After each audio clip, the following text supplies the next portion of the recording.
అదే RTV app వార్తల్ని క్షణాల్లో చదివే అవకాశం ఉంటుంది. ఒక న్యూస్ పేపర్, ఒక టెలివిజన్ ఛానల్ మీ చేతుల్లో ఎప్పుడూ ఉంటాయి.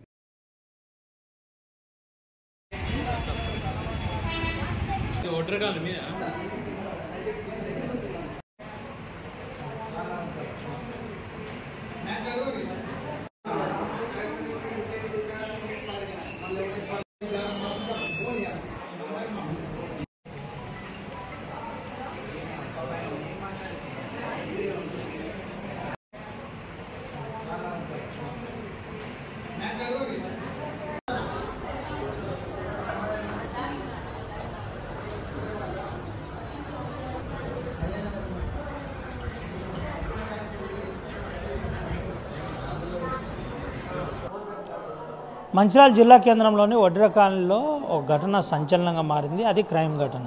నేరుగా అన్నను గొడవ జరుగుతుంటే విడిపించడానికి వెళ్ళిన తమ్మునిపై హత్యకు వేరే వ్యక్తి ప్రయత్నం చేశారు. నేరుగా బ్లేడ్తో గొంతు కోసిన పరిస్థితి. మనతో పాటు బాధితుడు ఉన్నాడు, ఒకసారి తనతో మాట్లాడిద్దాం.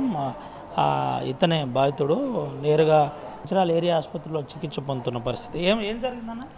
మా అన్నతో గొడవ అవుతుంటే నేను ఆపడానికి పోతే నిలబడిన నన్ను పీక కోసిపోయాడు. గోపి అని ఆయన, గోపి అనే వ్యక్తి.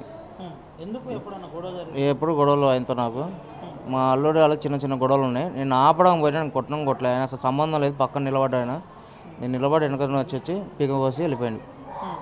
గొంతు బ్లేడ్ తీసుకొని కోసి వెళ్ళిపోయాక నేను వచ్చి స్టేషన్ కంప్లైంట్ ఇచ్చి హాస్పిటల్కి వచ్చాను. ఎక్కడి నుంచి కోసిండు 8 కుట్లు పడ్డాయి, 9 కుట్లు పడ్డాయి. కోసిపోయాడు. ఏం లేవు వాళ్ళతో మాకు సంబంధమే లేదు. వాళ్ళతో ఇలాంటి గొడవలు వాళ్ళు వచ్చి కూర్చొని కావాలని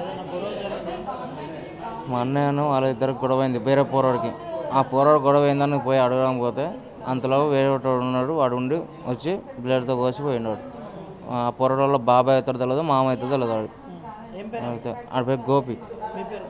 నా పేరు కాదు, నా పేరు రామాంజనేయులు కాంట్రకుండా. ఆడ పేరు గోపి. కోసినోడు ఇక కోసిపోయినాడు బ్లేడ్ తీసుకొని. పోలీసులు విచారణ చేస్తున్నా ఉన్నారు. తీసుకుపోయారు, స్టేషన్కి కూర్చోబెట్టి.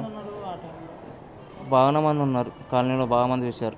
కోయంగా ఎంతమంది నేను చూడలే కానీ ఒక 40-50 మంది రాకుంటారు కాలనీలో. అందరూ చూడంగా కోసాడు. అయితే మేము హాస్పిటల్కి వచ్చాం. మా వాళ్ళను నేను వచ్చిన హాస్పిటల్కి తగిందని ఆ స్టేషన్కి పోయి కంప్లైంట్ ఇచ్చి కాండ్రకుండా రామాంజనేయులు ఇది పరిస్థితి. రామాంజనేయులు చెబుతున్న పరిస్థితి. ఒకసారి వాళ్ళ కుటుంబ సభ్యులు ఉన్నారు. అమ్మ చెప్పండి, ఏం జరిగింది? ఏం లేదండి, మా బావ వాళ్ళకి ఇంకొక అబ్బాయికి ఇద్దరికి గొడవ అవుతుంది. చూసి మేము ఆపడానికి ఎవరు లేదు, ఇతన్ని పిలిచినాం, ఫోన్ చేసి పిలిచినాం.